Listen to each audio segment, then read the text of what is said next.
Hey everybody, what's going on? Welcome to my channel. If you are new here, please consider subscribing after watching the video. Brain mates! What is your profession? Hi guys, what's going on? My name is Jordan, I'm from Jordan and you are watching The Jordan Show. Today we are reacting to a video requested by Matthew Mann through the Streamslab link in the description down below with the title, Why Do Northeast Asians Look East Asian? People of the 7 states, sister states. Alright, this sounds like 7 kingdoms. Anyhow, yeah, let's start the video. Roll it!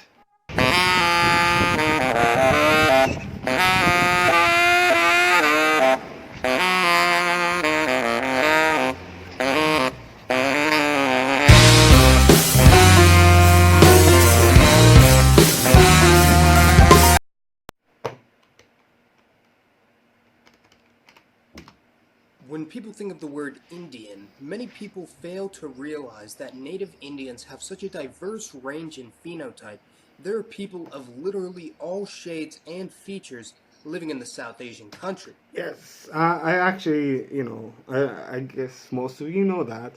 Uh, I stayed in India between like 5 to 6 months, mostly in the south, but I met so many people from everywhere in India, and it was one of my favorite experiences of all time. India is the place to go if you are a traveler, and hopefully we'll get to go there someday soon. Huh? Most people know that the majority of Indians are descended from two main groups, the Dravidians and Indo-Aryans, with all modern Indians having a high degree of intermixing. However, it would surprise many to know that a large number of Indians are actually more closely related to the surrounding East and Southeast Asian populations. These are the people of the northeast corner of India, along with parts of the nations of Nepal and Bhutan. These people groups are descended from various migrations of humans from neighboring Tibet and Burma, and believe it or not, actually predate the Indo-Aryan groups that migrated to the region by a few thousand years.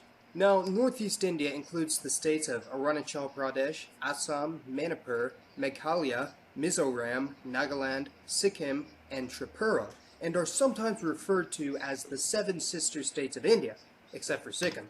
I don't know what's that. I have no idea what's that. What the fuck? I don't know what. I have no idea what it, like. I don't know any of these countries. Let's go again. Let's check them out again. Okay. Groups that migrated to the region by a few thousand years. Now, Northeast India includes the states of Arunachal Pradesh, Assam, Manipur, Meghalaya, Mizoram, Nagaland, Sikkim, and Tripura. Alright, India is really big, huh? India is really big. Like, yes, I was in India, but I never heard of any of these provinces or like places. And are sometimes referred to as the 7 sister states of India, except for Sikkim. And it's a little odd because the country of Bhutan is nestled right in between Sikkim and the 7 sister states, having sustained its independence from the British Raj. Nepal is located directly west of Sikkim and is slightly elongated horizontally, and is often joked as being India's 30th state. I always wanted to visit Nepal. At the same time, I heard so many things about it. So I don't know. Like, if I'm going there, I'm going to investigate how people live there, because they have very beautiful nature. Because it's so similar culturally. However, I'm including it in this video since the mountainous northern Nepal is very different from tropical southern Nepal. This region acts as a transitional boundary between the vastly differing territories of East Asia, South Asia, and Southeast Asia, being a blend of the peoples, cultures, religions, and language of this intersection of civilizations. Even though the southern Nepali or Gurkhas are more closely related to other Indo-Aryans, especially the Paharis of Uttarakhand, the people of northern Nepal are very Asian in appearance, being directly descended from Tibetan peoples that migrated from the Tibetan Plateau through the Himalayas I always wanted to go to Tibet too. Oh my god. I want to go everywhere. and mountain range. These Tibetan people speak a wide variety of languages, and as opposed to the Gurkhas of the south, are predominantly Buddhist as opposed to Hindus, although there are a few Hindu Tibetan tribes.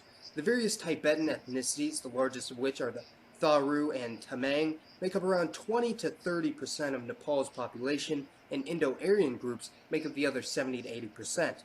The boundary between racial groups is not so cut and dry, however, as many members of the I think if you ever go to India, you will feel like, yeah, you will like meeting anybody from anywhere in India.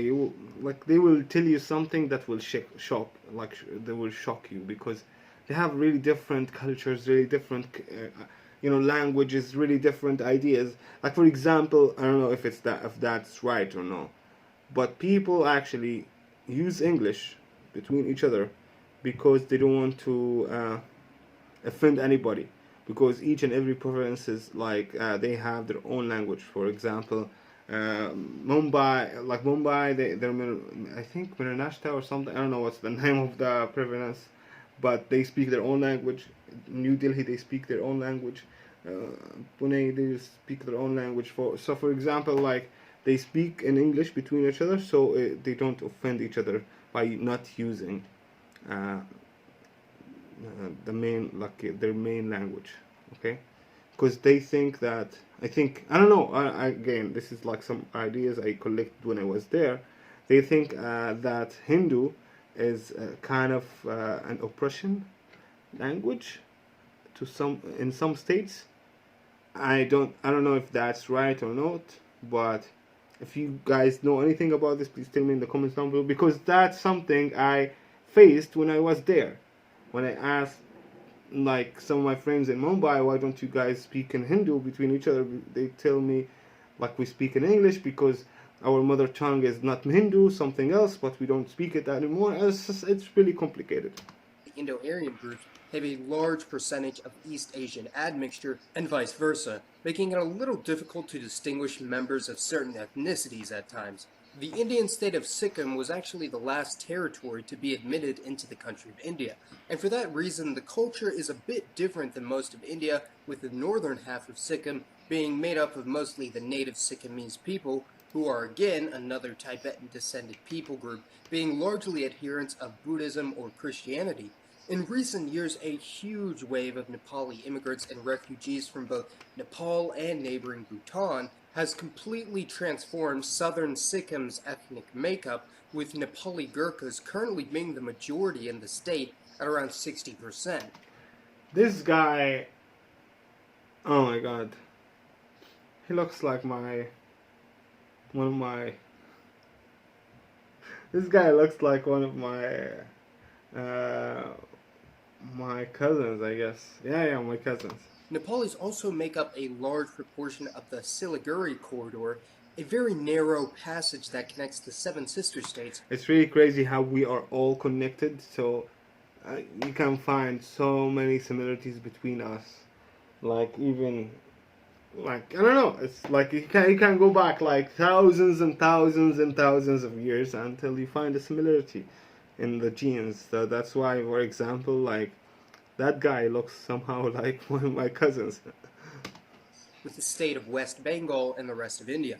There's actually a huge diaspora of ethnic Nepalis in the surrounding region, not only in India, with an estimated 10 million people of Nepali descent. That's about 40% of Nepal's population, folks, but also in Southeast Asia, especially northern Burma and the country of Malaysia, where they numbered nearly 2 million in the region.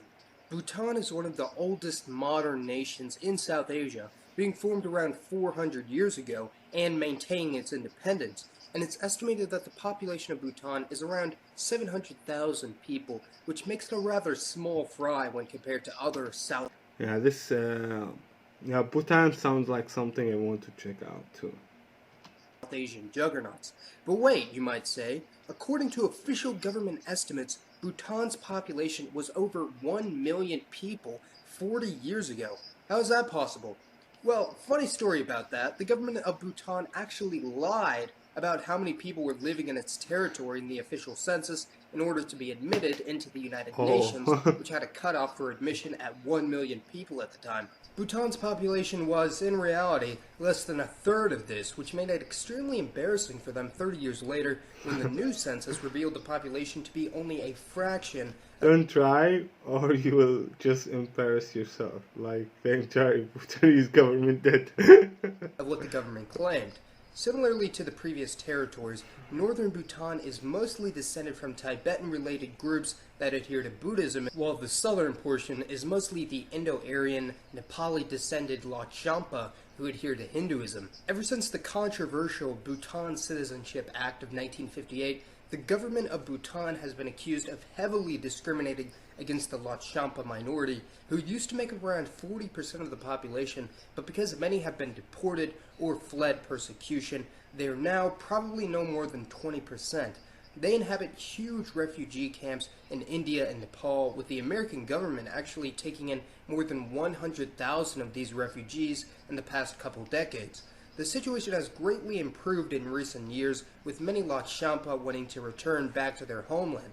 On a brighter note, northern Bhutan has actually been praised by many Western scholars for being an idealized paradise, where the extremely devout Buddhist population boasts one of the lowest rates of obesity, heart failure, diabetes, with crime being virtually non-existent, with many outside observers contributing this to the people's complete rejection of Western technology and media.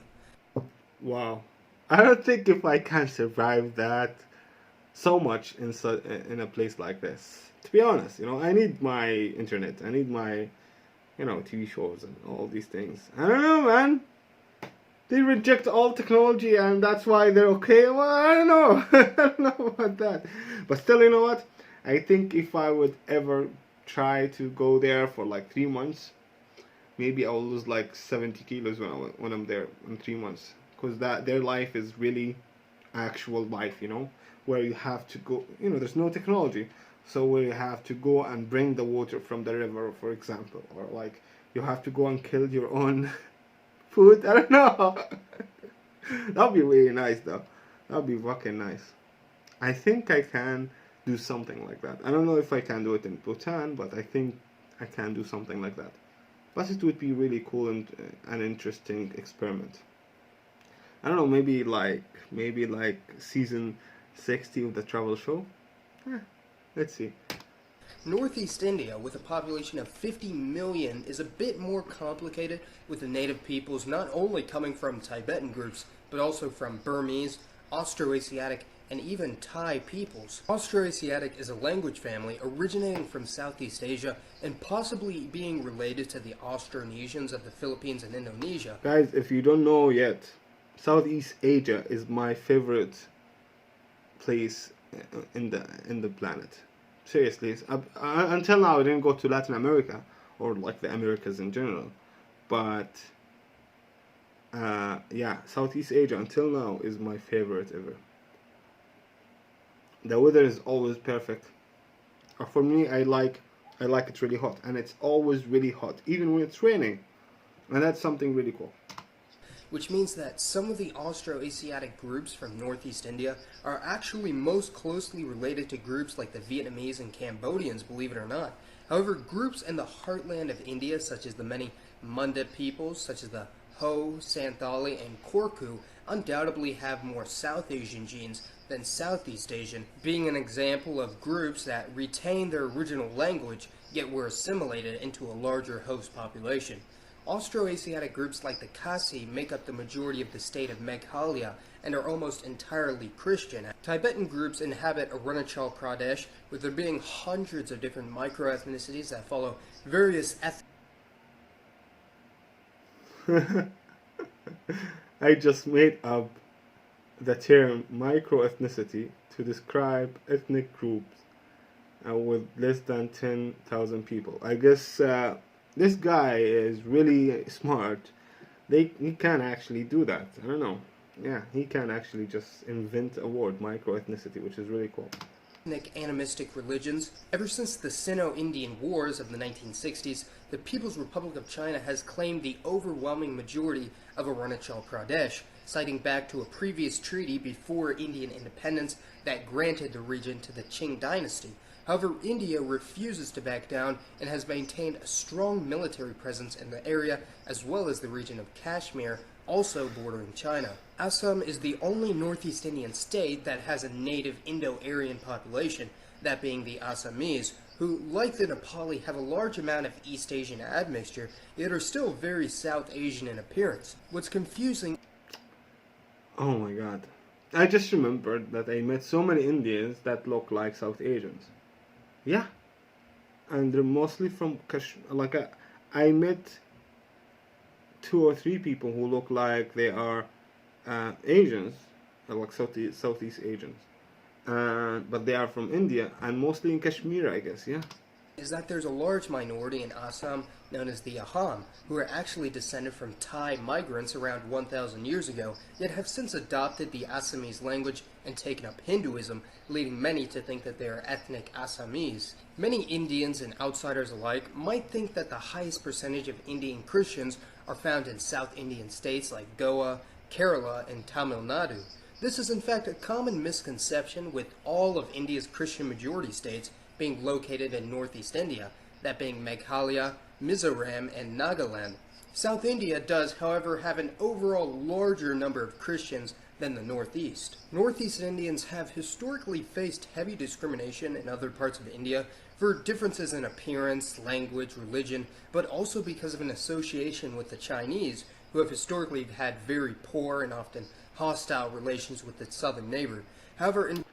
Oh my god, you know, like, just thinking about how big India is, and just thinking back for my experience the first day I was in Mumbai.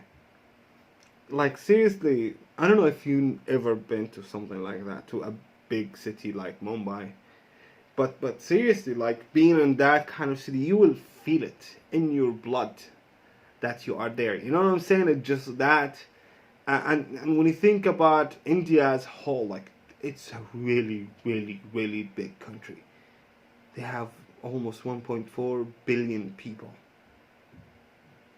Like, how can one country control all of this and actually make sure to give everything for everybody, like, equally? I guess that's why these northeastern, provinces, like, they're not taking their own. That, like, the government don't really care about them, so they're like, we are not outsiders. Fight for a bride. Something like, come on guys, we're still here. What the fuck? Did you just really, like, forgot about us? In recent years, it's been considered far safer for minority groups in the nation, as integration and internal migration in India has vastly increased. Speaking of internal migration, Northeast India has been one of the regions of India most heavily influenced by migration, other than the Andaman and Nicobar Islands. Indo-Aryan... Oh my god, do you know the Andaman Islands, guys? Oh my god. Okay, so I actually tried to reach Andaman Islands. It was, I wanted to go to Chennai first, and then take a boat from Chennai to the Andaman Islands, okay? It's a very remote, very, like, far away kind of islands. Like, you can think about, just like, this question all the time: if you are in a deserted island, what 3 books you will read, or something like that. Yeah, that they're always talking about Andaman Island, literally. Like, at least like 5 people living there or something like that. Anywho, so my plan was to go there, and then maybe, like, the biggest tsunami, like the biggest, like, storm ever happened in Chennai, and I couldn't even go out of the hotel for my whole stay. It was floods, it was a huge wind, it was really crazy, and even the sea was really crazy, so I couldn't do that. So then I had to leave India in general. Yeah, that's my story with Andaman Islands. Maybe next time I will be able to go there. And Dravidian-speaking people have been migrating to the region for decades now, originating from both within India and the surrounding countries, such as Nepal and Bangladesh. In fact, many native Northeast Indians have accused the government of Bangladesh of artificially changing the ethnic makeup of the region by flooding the Indian states with ethnic Bengalis in an attempt to annex the bulk of the region, which has historically been considered to be a part of Greater Bangladesh. And indeed, it hasn't taken long for Bengali migrants to make up the majority of regions like Tripura and the Barak Valley in Assam, which have historically been inhabited by Tibeto-Burman groups. However, it's important to realize that the majority of ethnic Bengalis settling in the region, even from Bangladesh, are actually Hindus, not Muslims, and thus the religious makeup of the region hasn't changed significantly in the past 20 years. Wow. Wow. And you know what, like, I think when you think of India numbers, number of people, these kind of tricks work with not so much time, like 10, 20 years you'll find out, hey, this state is most of the state is like, Bengalis. Wow, deal with it. It's interesting that when you think about it, it's interesting that some leaders think of these like kind of attacks. I don't know.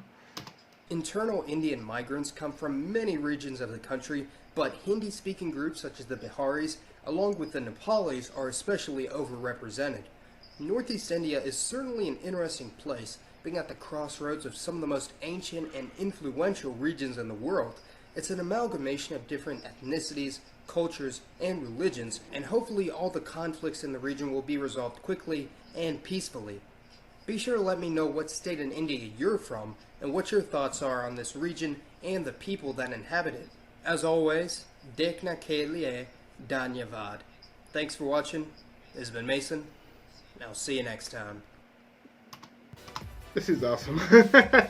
Anyway, yeah, that was really cool. I learn a lot whenever I watch something from Masaman. This guy is really smart, and he is well versed when it comes to ethnic groups and geography and like Asian geography and all these things. And I literally love all of his videos. I'm gonna leave the link of the video in the description down below. Go ahead and check it out. He is a very smart person. Anyhow, for me, I didn't really go so many places in India. I was mostly in the south. I was in Kerala, Chennai, Mumbai, Goa, Pune, or some other like places around there. And for me, Mumbai is something like if you really want to go somewhere that will shock every bone in your body, go to Mumbai. Like everything is shocking in a very good way though, like mostly in the very good way. For me, yeah, it was mostly in the very good way. And I really had so much fun in India, and I really want to go back, so hopefully someday I will get to go back. Anyhow, if you are new here in this channel, please consider subscribing after watching this crazy amazing video. If you like the video, hit that like button. If you don't like it, that dislike button is for you. I love you guys very much, and I'll see you in the next one. Peace out. I'm business guy Jordan, hence the glasses, the hat, and the formal kind of sitting.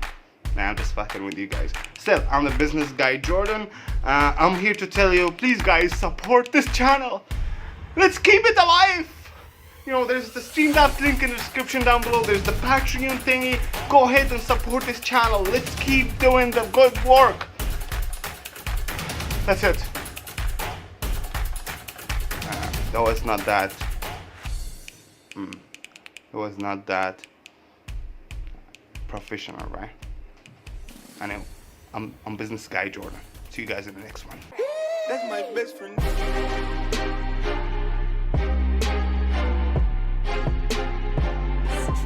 That's my best friend.